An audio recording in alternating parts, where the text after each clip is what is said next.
How to get paper money option on Gas app. It's a very simple and a quick process, so let's get into the video.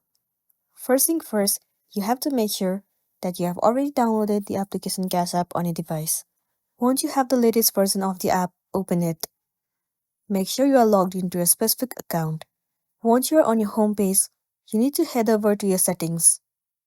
Inside settings, scroll all the way down and then move into support. After that, you have to tap on something else. Then select the gas card and then scroll all the way down to the bottom and then tap on Contact Support and then click on Chat to reach customer support and then you have to explain the situation briefly to them. Once you have explained all of the situation that you have been facing, within 24 hours, they will analyze the situation. After that, they will definitely come up with some solution for you and then you'll be good to go. So that's all for today, and this is simply how you can get paper money option on Gas app.